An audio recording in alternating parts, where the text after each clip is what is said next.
санкт петербург, сочи, казан, новосибирск агар ягон ширкатҳои хориҷӣ бошад, яъне тарафи Европа, яъне ки ана ҳамон телефоне ки мақсад сим карташ буд. Салом тамошобинони барномаҳои Сорбон Сафаров. Информатсияи нав пешкаши шумо мегардонем. Бо диққат гӯш кунем, бародарони азиз. Касое ки границаи Қазоқистон мехоҳед бигзарен бе ягон очират истодан дар муддати кӯтоҳ, номерое ки мебарояд зангшон бизанед, шуморо граница мегзаронанд. Барои аввалин бор дар фурудгоҳҳои шаҳри бузурги Русия 12 нуқтаи назорати муҳоҷирон ба кор оғоз кард. طبق اطلاعات وزارت کارهای داخلی روسیه، هدف اصلی تشکیل این گذرگاه‌های نظارتی معین کردن شهروندان خارجی است که قانون‌های مهاجرتی را ویران می‌کنند. شروع کرده از روز 25 تحت عمل قرار می‌گیرد. با گفته منبع، گذرگاه‌های نظارتی از جمله در فرودگاه‌های مسکو، سنت پترزبورگ، سوچی، کازان، نووسیبیرسک، کراسنویارسک، یکاترینبورگ و دیگر شهرهای فدراسیای روسیه تشکیل کرده شدند. یعنی که در 12 شهر فدراسیای روسیه گذرگاه‌های نظارتی تشکیل کردن در ایرپورت‌ها که مهاجران غیر قانونی را میتونن معین کنند وقتی که وارد فدراسیای روسیه شدنی میشوند و در این حالت معین که کردن مثال اساس و به اساس بدنشون برای فدراسیای روسیه در حال انیق و تصدیق میکنند. شهرهایی که ما نامبر کرده گفتیم در این شهرها در تمام ایرپورت‌هاش همین گذرگاه‌های نظارتی نصب کرده شده. یعنی که برای مهاجرا گفته چی را در نظر دارن، مبادا که یگان کس نام و فامیلش علیش میکنه به روسیه سفر میکنه یا یگان کس یگان پرابلم نداره به روسیه سفر میکنه، همین گذرگاه‌های نظارتی مخصوص برای همین گونه نفرها میباشد که از روز 25 الکی کارشون در تمام شهرهای گفتگی ما سر میشود. کامنت‌های شما را میخونیم و با سوالاتون جواب میگردونیم. با دقت گوش کنید. ширкати шифофармо доруҳои гиёҳиро ба шумо тавсия медиҳад. барқарорсозии қувват ва нест кардани простатит бо махсус дорӯи ватании мо бо номи паҳлавон. инчунин доруҳо барои баровардани риш ва барои каму зиёд кардани вазни шумо бо шифофармо бошед. як нафар нависонда: ассалому алайкум акаи Сорбон. худованд доимо сарбаланд бошед. агар ягон ширкатҳои хориҷӣ бошад, яъне тарафи Европа, реклама кунед ки дигар мардум тарафи Россия нараванд. Ташаккур.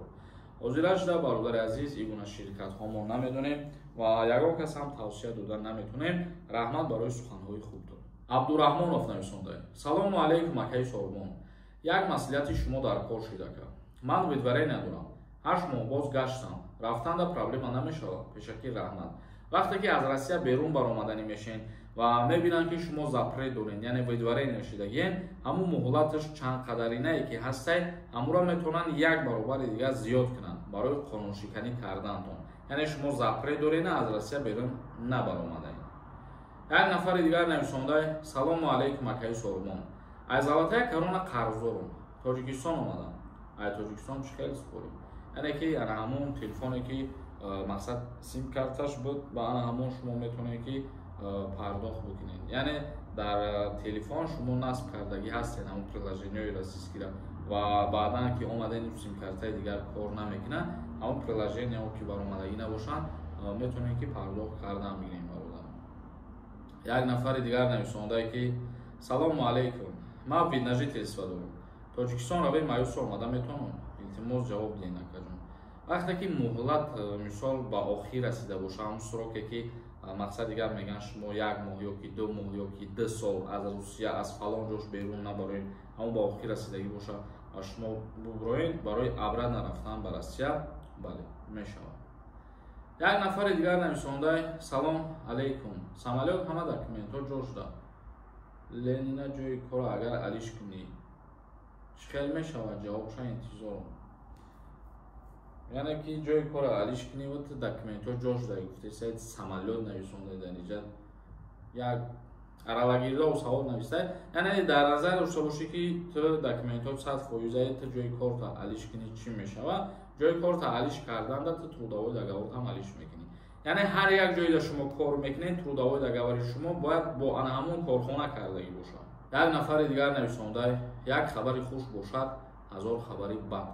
маъқул нест тамошо накард. чизе ки ба шаҳрвандои тоҷик тааллуқ дорад, мо амра дар бораш гап мезанем. یک نفر دیگر نویسنده که سلام علیکم سلمان.